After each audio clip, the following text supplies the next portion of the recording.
For this TikTok Thursday, we're going to be making TikTok green goddess salad. Links for the recipe will be in the description down below.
I ate mine as a dip, but you could also have it as like a side salad or even put it on a sandwich.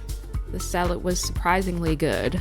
I'm definitely going to make it again, and I highly recommend you try it too.